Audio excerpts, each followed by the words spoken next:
الذی یراک حین تقوم، اے محبوب جب جب آپ نماز میں کھڑے ہوتے ہیں تو میں ہی تو آپ کو دیکھتے رہتا ہوں۔ پھر وہ نماز بھی تھی جس غزوے میں فرشتے حضرت جبرائیل کی معیت میں زمین پر اترے، غزوہ حنین کی بات ہے۔ سنن الدارمی میں امام دارمی نے اس کا ذکر کیا ہے۔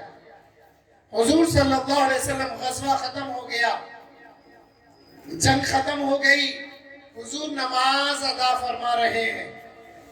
جبرائیل امین اپنے ساتھ جو فرشتے لائے تھے ان فرشتوں کو لے کر اللہ کی بارگاہ میں جب پہنچے، اللہ نے پوچھا اے جبرائیل گئے تو میرے حکم سے تھے، کیا واپس میرے مصطفیٰ کے حکم سے آئے؟ جبرائیل علیہ السلام عرض گزار ہوئے یا اللہ جل شانہ، جس مقصد سے ہم اتارے گئے تھے وہ مقصد پورا ہو گیا، غزوہ پورا ہو گیا ہے، اور رسول اللہ نماز میں مصروف تھے، تیری نماز میں مصروف تھے، ہم آ گئے۔ اللہ جل شانہ نے فرمایا اے جبرائیل دوبارہ زمین پر اترو، میرے محبوب کی نماز ختم ہونے کا انتظار کرو، اور پھر میرے محبوب سے اجازت لینا، اگر وہ تمہیں اجازت دے کہ تم لوٹ جائیں تو لوٹ کر میرے پاس آنا، ورنہ میرے محبوب کی خدمت میں رہنا۔ جب جبرائیل امین ان ہزاروں فرشتوں کو لے کر زمین پر اتر گئے اور رسول اللہ کی نماز کے ختم ہونے کے منتظر تھے، تو اس حالت کو حضور دیکھ کر حالت نماز میں مسکرانے لگے۔ نماز ختم ہو گئی، صحابہ عرض گزار ہوئے یا رسول اللہ صلی اللہ علیہ وسلم ہم نے آج ایک عجیب منظر دیکھا ہے۔ صحابہ کی نماز کیا تھی؟ صحابہ کی نماز حضور کو تکتے رہنا ہی صحابہ کی نماز تھی۔ اسی لیے اگر آپ حدیث مبارکہ پڑھیں گے تو یہ جو سری تسبیحات آئی نا، یہ معلوم کیسے ہوئی؟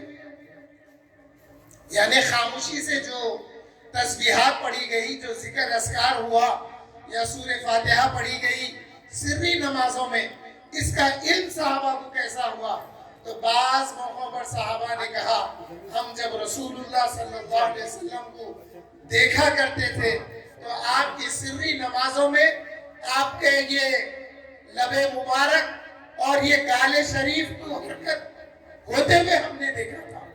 تو اسی لیے سری نمازوں میں دل میں پڑھنا نہیں ہے، دل میں پڑھنا نہیں ہے، اتنی آواز سے پڑھنا کہ ہونٹ ہلنا۔ اور فرض نماز اگر آپ پڑھ رہے ہیں اکیلے تو وہ آواز بلند اتنی پڑھنا کہ کم سے کم اپنے کو جو قرات کر رہے ہیں وہ سنائی دینا۔ تو حاضرین محترم، حضور صلی اللہ علیہ وسلم نے فرمایا اے میرے صحابہ سنو، اس غزوے میں جبرائیل فرشتوں کے ساتھ تمہاری مدد کے لیے نازل ہوئے تھے۔ غزوہ ختم ہو گیا، جب جبرائیل فرشتوں کے ہمراہ اللہ کی بارگاہ میں پہنچے تو اللہ نے پوچھا اے جبرائیل کہ تو میرے حکم سے تھے، واپس میرے محبوب کے حکم سے آئے؟ جبرائیل عرض گزار ہوئے یا رسول اللہ، یا اللہ آپ کے محبوب نماز میں مصروف تھے۔ تو پھر یہ کون سی نماز تھی؟ یہ نماز وہی نماز تھی، آقا کریم صلی اللہ علیہ وسلم اللہ کا دیدار کر رہے تھے اور اللہ تعالیٰ آقا پہ نظر کرم فرما رہا تھا۔ آقا نے یہ بھی فرمایا اپنے صحابہ سے اے میرے صحابہ تم کیا خیال کرتے ہو؟ میں بس اس طرف ہوتا ہوں، یعنی تم کیا خیال کرتے ہو کہ میری توجہ قبلے کی طرف ہوتی ہے؟ سنو، نہ تمہارا خشوع نہ تمہارا خضوع مجھ سے کوئی مخفی نہیں ہے۔ تم سمجھتے ہو میں آگے دیکھتا ہوں، میں پیچھے بھی ایسے ہی دیکھتا ہوں جیسے میں سامنے دیکھتا ہوں۔ تو آقا کا یہ مقام تھا، آقا جتنا آگے دیکھتے تھے آقا اتنا ہی پیچھے دیکھتے تھے۔ نہ صرف ظاہر میں صحابہ کی صفوں کو دیکھتے تھے بلکہ ان کے اندر کے خشوع اور خضوع کو بھی آقا ملاحظہ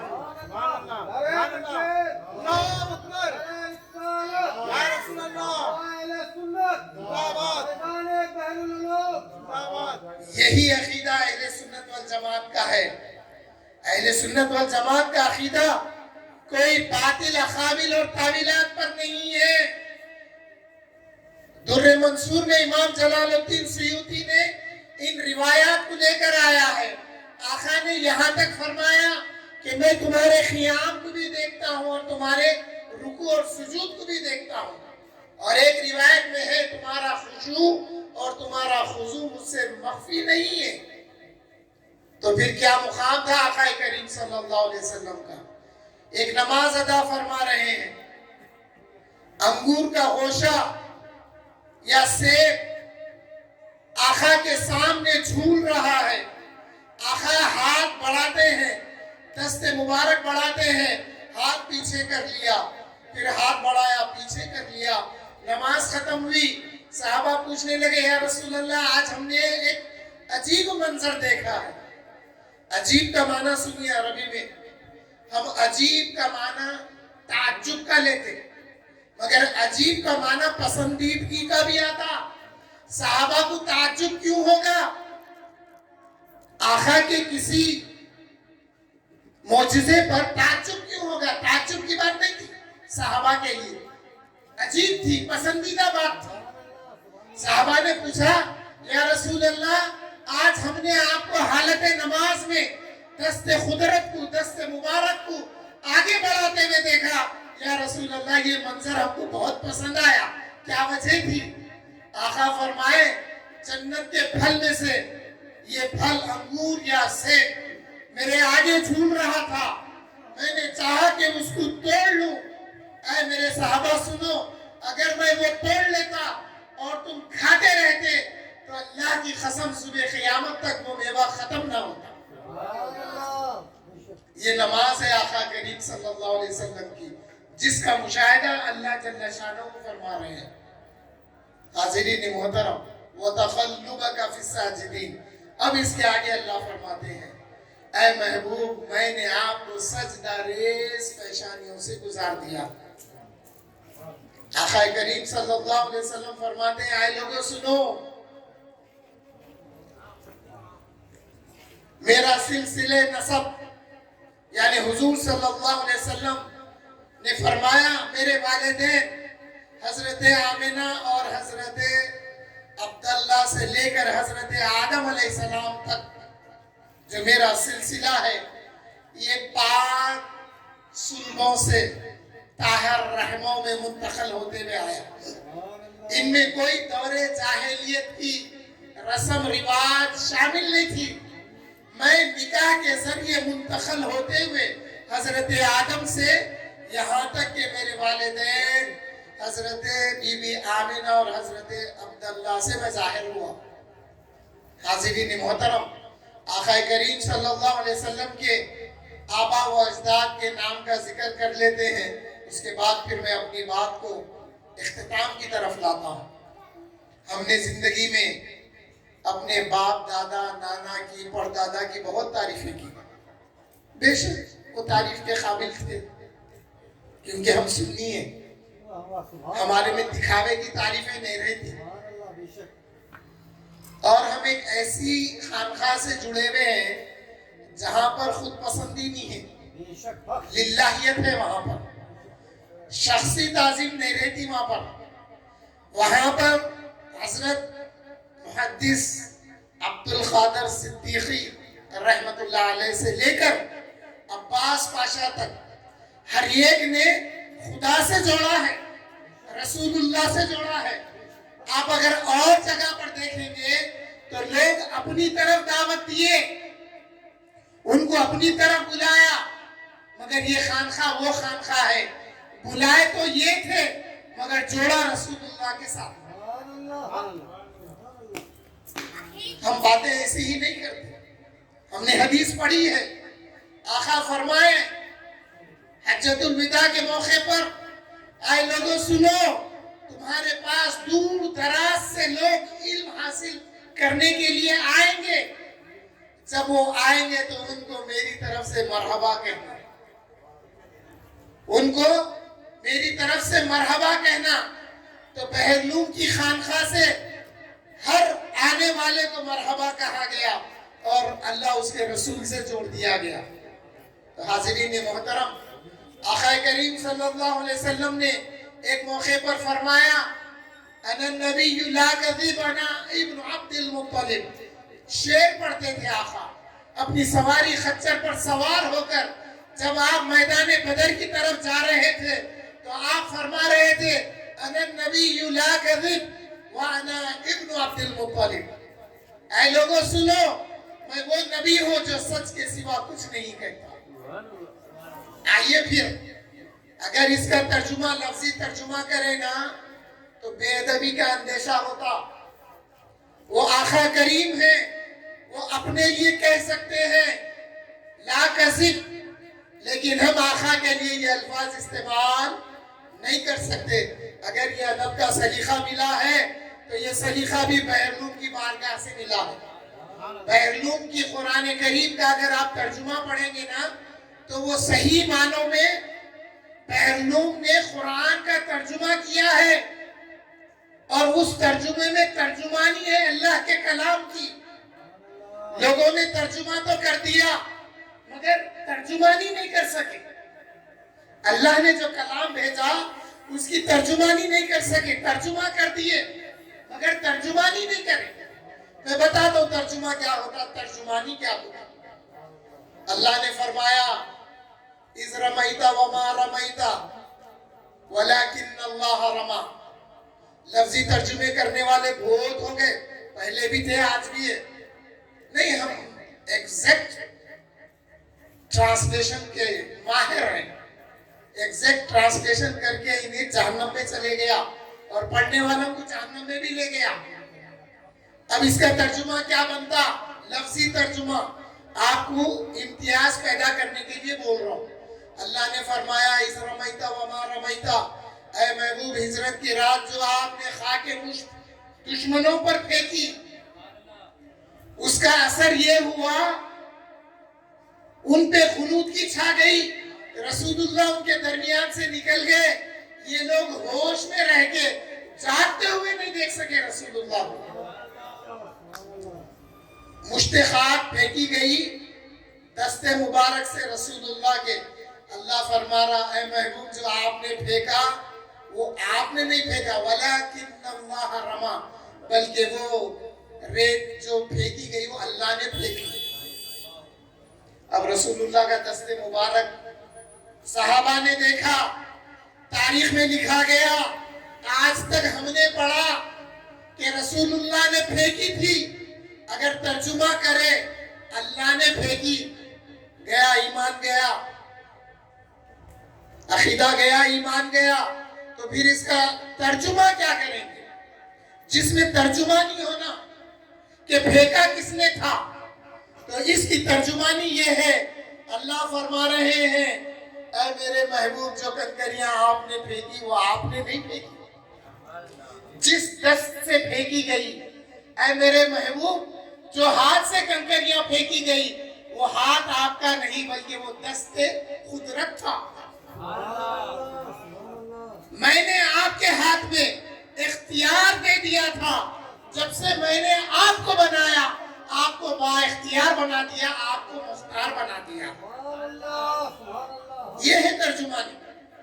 اللہ کا منشا بھی باقی رہ گیا اور رسول اللہ کی سنت بھی اجاگر ہو گئی. تو جب ترجمہ کیے نا، بہرلوم کی تفسیر پڑھیں گے تو ادب آئے گا. اعلیٰ حضرت امام احمد رضا خان فاضل بریلوی رحمت اللہ علیہ کی تفسیر پڑھیں گے تو ادب آئے گا. اب آئیے اس کا ترجمہ کیا کرتے ہیں. آقا فرمائے انا النبی لا کذب وانا ابن عبد المطلب. اے لوگوں سنو، کیوں فرما رہے آقا؟